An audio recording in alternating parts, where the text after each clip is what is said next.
Hello my dears, welcome back to my channel golden sunrise 111. അപ്പോൾ ഇപ്പോൾ കുറേ നാളായിട്ട് ഞാനൊരു വീഡിയോ ആയിട്ട് നിങ്ങളുടെ മുന്നിൽ വന്നിട്ടില്ല. കാരണം വേറൊന്നും കൊണ്ടല്ല, കുട്ടികൾക്ക് എക്സാമും അങ്ങനെ ഒരുപാട് തിരക്കുകളായി. ഇപ്പോൾ വെക്കേഷനൊക്കെ ആയിട്ട് ഇത്തിരി ഫ്രീ ആയിട്ടുണ്ട് കേട്ടോ. അപ്പോൾ വീണ്ടും ഞാൻ ഒരു വീഡിയോ ആയിട്ട് നിങ്ങളുടെ മുന്നിലേക്ക് വന്നിരിക്കുകയാണ്. ഇന്നത്തെ ടോപ്പിക് എന്ന് പറഞ്ഞാൽ, നിങ്ങൾ മനസ്സുകൊണ്ട് ഒരുപാട് സങ്കടപ്പെടുന്നവരാണോ? ആരും എന്നെ മനസ്സിലാക്കുന്നില്ല, എന്നെ കേൾക്കുന്നില്ല, അനാവശ്യ തെറ്റിന്, ആവശ്യമില്ലാതെ നമ്മൾ ചെയ്യാത്ത തെറ്റിന് പഴികേട്ടുകൊണ്ടിരിക്കുന്നത് എന്തിനാണ് എന്നൊക്കെ വിചാരിച്ച് ഒരുപാട് സങ്കടപ്പെടുന്നവരാണോ നിങ്ങൾ? എങ്കിൽ എൻ്റെ ഈ വീഡിയോ നിങ്ങളെ ഒരുപാട് സഹായിക്കുമെന്നാണ് എനിക്ക് തോന്നുന്നത്. ആദ്യം തന്നെ നമ്മൾ മനസ്സിലാക്കുക, ഏത് പ്രശ്നവും ഒരു കാലയളവിൽ മാത്രമേ നമ്മളെ പിടികൂടുകയുള്ളൂ. ഒരു സമയം കഴിയുമ്പോൾ അതും അങ്ങ് നീങ്ങിപ്പോവും. പക്ഷെ അത്ര വരെ നമ്മൾ കാണിക്കേണ്ട ഒരു വിവേകത്തോടു കൂടിയുള്ള ഒരു കാര്യമാണ് ക്ഷമ. ക്ഷമിച്ചിരിക്കുക. അപ്പോൾ ക്ഷമിക്കുമ്പോൾ നമുക്ക് നാല് ഭാഗത്തുനിന്നും പ്രശ്നങ്ങളും കൂടി വരുമ്പോഴേ നമ്മൾ അത്രയും മനസ്സിന് കട്ടിയില്ലാണ്ട് വളരെയധികം വിഷമിക്കുന്ന ഒരു സാഹചര്യത്തിലൂടെ കടന്നു പോകും.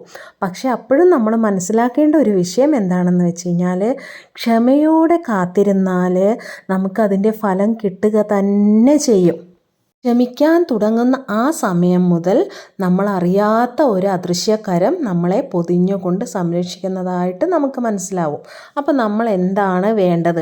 ഇത്തരം സാഹചര്യങ്ങൾ വരുമ്പോൾ നമ്മൾ പറയാത്തത് പറഞ്ഞെന്ന് പറയുന്നു, നമ്മൾ ചെയ്യാത്തത് ചെയ്തെന്ന് പറയുന്നു, നമ്മളെ മനസ്സിലാക്കാനായിട്ട് ആരുമില്ല, സമൂഹം മൊത്തം നമുക്കെതിരെ തിരിഞ്ഞിരിക്കുന്നു, അങ്ങനെ പല പല സാഹചര്യങ്ങൾ കാരണം ഇതിനെയൊക്കെ ഇങ്ങനെ നേരിടും എന്നുള്ള പ്രശ്നത്തിലായിരിക്കും നമ്മൾ. ആ സമയത്തൊക്കെ നമ്മളെ സഹായിക്കാൻ പണം എന്ന ഊർജം പോലും നമ്മുടെ കൂടെ ഉണ്ടാവണമെന്നില്ല. കാരണം നമ്മൾ ഇത്രയും പ്രശ്നങ്ങൾ അനുഭവിക്കാൻ തന്നെ കാരണം എന്തുകൊണ്ടാണ്? പണം എന്നുള്ള ഒരു ഊർജം നമ്മളുടെ കൂടെ ഇല്ലാത്തത് കൊണ്ടാണ്.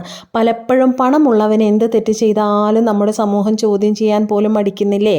അപ്പം പണത്തെ ഒരു ഊർജ്ജമായിട്ട് തന്നെ കണക്കാക്കണം. ആ ഊർജ്ജത്തെ നമ്മളിലേക്ക് ആവാഹിക്കുക തന്നെ വേണം. ഒരു ഊർജ്ജത്തെ നമ്മളിലേക്ക് ആവാഹിക്കാനായിട്ട് ആദ്യം നമുക്ക് ക്ഷമ തന്നെ വേണം. പക്ഷേ ഈ സാഹചര്യങ്ങൾ മറികടക്കാനായിട്ട് നമ്മളെ ഒന്ന് പാകപ്പെടുത്തിയെടുക്കേണ്ടതുണ്ട്. അപ്പോൾ എന്താ നമ്മൾ ചെയ്യേണ്ടേ? നമ്മൾ ക്ഷമയോടുകൂടി ആദ്യം ഇരിക്കാൻ വേണ്ടിയിട്ട് നമ്മൾ വിചാരിക്കുക, ഈ സമയവും കടന്നു പോവും. അത് വേറൊരാളുടെ വാക്കുകൾ ഞാൻ കടമെടുത്തതാണെങ്കിൽ പോലും അതിൽ പരമസത്യമുള്ളത് കൊണ്ടാണ്. പിന്നെ നമ്മൾ എന്താ വേണ്ടതെന്ന് വെച്ചാൽ, ഒരു 100 പേർക്കായിട്ട് ദൈവം ഒരു പരീക്ഷ വെച്ചു എന്ന് വിചാരിക്കുക. അതായത് ജീവിതം തന്നെ ഒരു പരീക്ഷയാണല്ലോ. അതിൽ പരീക്ഷ നേരിട്ടുകൊണ്ടിരിക്കുന്ന ഒരു വ്യക്തിയായിട്ട് നാം നമ്മളെ തന്നെ കണക്കാക്കപ്പെടുന്നു.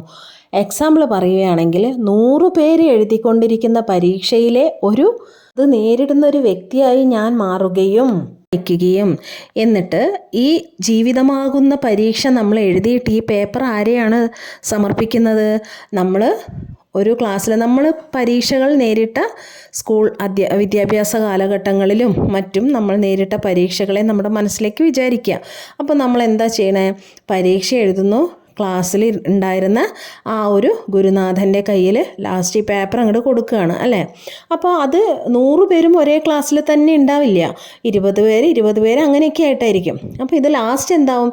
നമ്മളൊക്കെ എഴുതിയിരിക്കുന്നത് ഒരേ സബ്ജക്റ്റ് ആയതുകൊണ്ട് ടീച്ചേഴ്സ് എല്ലാ ക്ലാസ്സിലും കുറേ ടീച്ചേഴ്സിനെ ഏൽപ്പിച്ചിട്ടുണ്ടാവും. നമ്മൾ എഴുതിയ ക്ലാസ്സിൽ വേറെ ആയിരിക്കും, മറു ക്ലാസ്സിൽ വേറെ ആയിരിക്കും. അപ്പോൾ ഇവരെല്ലാവരും കൂടി കളക്ട് ചെയ്യുന്ന പേപ്പേഴ്സ് എല്ലാം കൂടെ ലാസ്റ്റ് ഒരു വെരിഫിക്കേഷൻ ഉണ്ടാവും. അപ്പം 100 കുട്ടികൾ എഴുതിയ ഒരു പരീക്ഷയിൽ എൻ്റെ പേപ്പർ 100ാമത്തെ സ്ഥാനമാണെങ്കിൽ 90 ആൾക്കാരുടെയും വാല്യുവേഷൻ ചെയ്തതിന് ശേഷമേ 100ാമത്തെ എൻ്റെ പേപ്പർ വാല്യുവേഷനായിട്ട് എടുക്കത്തുള്ളൂ. അപ്പോൾ നമ്മൾ എന്താ ചിന്തിക്കുക? ഞാൻ കോൺഫിഡൻറ്റോടെ എഴുതിയിട്ടുണ്ട്, എനിക്ക് ആവശ്യമുള്ള കാര്യങ്ങളൊക്കെ ഞാൻ എഴുതിയിട്ടുണ്ട്. അപ്പോൾ എന്താവും? ആരൊക്കെ നമ്മളെ നീ തോറ്റുപോകുമെന്നോ അല്ലെങ്കിൽ നിനക്ക് മാർക്ക് കുറവായിരിക്കുമെന്നൊക്കെ പറഞ്ഞ് തളർത്താനുണ്ടെങ്കിലും ആ 100ാമത്തെ പേപ്പർ നോക്കി വാല്യുവേഷൻ ചെയ്യുന്ന സമയത്ത് നമ്മൾ തീർച്ചയായും അതിൽ ഉന്നത വിജയം കൈവരിച്ചിട്ടുണ്ടാവും. അപ്പോൾ അതുപോലെ തന്നെയാണ് നമ്മുടെ ജീവിതം. പലരും നമ്മളെ പലതും പറഞ്ഞ് തളർത്താനുണ്ടാവും. അപ്പം നമ്മൾ ജീവിതമാകുന്ന ഉണ്ടാകുന്ന പരീക്ഷണത്തിൽ നമ്മളത് എത്ര നന്നായിട്ട്, കാരണം അതിൽ നമ്മൾ ജീവിച്ച് തീർത്ത അത്രയും ഭാഗങ്ങൾക്ക് പ്രാധാന്യമുണ്ട് കേട്ടോ. കാരണം നമ്മൾ പഠിച്ച കാര്യങ്ങളാണ്, നേരത്തെ പഠിച്ച കാര്യങ്ങളാണ് പരീക്ഷയിൽ എഴുതുന്നത്. അപ്പോൾ ജീവിതം എന്നുള്ള ആ ഒരു കാലഘട്ടത്തിൽ, നമ്മൾ ജീവിച്ചു കൊണ്ടിരിക്കുന്ന ആ ഒരു കാലഘട്ടത്തിൽ നമ്മൾ വളരെ നല്ല നല്ല കാര്യങ്ങൾ ചെയ്യാനായിട്ടും കൂടി ശ്രമിക്കണം. അപ്പം നല്ല നല്ല കാര്യങ്ങളാണ് നമ്മുടെ പേനയിലൂടെ പുറത്തോട്ട് വന്നത്, അതായത് നമ്മളാകുന്ന വ്യക്തികളിലൂടെ പുറത്തോട്ട് വന്നിട്ടുള്ളതെങ്കിൽ നമ്മൾ കോൺഫിഡൻ്റായിട്ട് തന്നെ ഇരിക്കുക. ഈ 99 പരീക്ഷ പേപ്പറും കഴിഞ്ഞ് 100ാമത്തെ പേപ്പറിലെത്തുമ്പോൾ തീർച്ചയായും നമുക്ക് വിജയം കിട്ടുക തന്നെ ചെയ്യും. കാരണം അല്ലാണ്ട് ഈ ഭൂമിയിൽ നമ്മൾ നന്മ ചെയ്താലും നന്മ അനുഭവിച്ചിട്ട് തന്നെ പോവുള്ളൂ. ആരൊക്കെ എന്തൊക്കെ പറഞ്ഞ് തളർത്താനോ നമ്മൾക്ക് നേരെ എറിയാനോ എന്തുണ്ടെങ്കിലും നമ്മൾ മനസ്സിലാക്കുക, ഈ കുറ്റം പറയുന്നവർക്കും എറിയുന്നവർക്കും നമ്മളെക്കുറിച്ച് അപവാദം പറഞ്ഞ് സന്തോഷിക്കുന്നവർക്കും ഇല്ലാത്ത എന്തോ ഒരു ക്വാളിറ്റി എന്നിലുണ്ട്. അതിന് അവർ അസൂയാലുക്കളാണ്. അതിന് വേണ്ടിയിട്ട് എന്നെ മാനസികമായി തളർത്തുകൊണ്ടേയിരിക്കുന്നതാണ്. ഞാൻ അങ്ങനെയൊന്നും തളരില്ല. കാരണം എന്താ, ഞാൻ തളരാതിരിക്കേണ്ടതൊക്കെ ഈ ഭൂമിയിൽ കൊടുത്തു വെച്ചിട്ടുള്ളൂ. വിതച്ചതല്ലേ കൊയ്യുകയുള്ളൂ. ഞാൻ നന്മ വിതച്ചിട്ടുണ്ട്. അപ്പോൾ ഇനി ഞാൻ പാകിയ വിത്തിൽ നിന്ന് കൊയ്യുന്നത് നന്മ തന്നെയായിരിക്കും. അപ്പോൾ ആ നന്മയ്ക്കുള്ള പ്രതിഫലമായിരിക്കും എനിക്ക് കിട്ടാൻ പോകുന്നത്. അപ്പോൾ അത്രയും നാൾ നമ്മൾ ചെയ്ത നന്മയ്ക്കുള്ള എല്ലാ ഫലങ്ങളും കൂടി നമുക്ക് ഒരുമിച്ച് കിട്ടുക തന്നെ ചെയ്യും. ഏത് മനുഷ്യൻ്റെ ഒരു കാലഘട്ടത്തിൽ നമുക്ക് നല്ലതും ചീത്തയുമായ സമയങ്ങളുണ്ടാവും.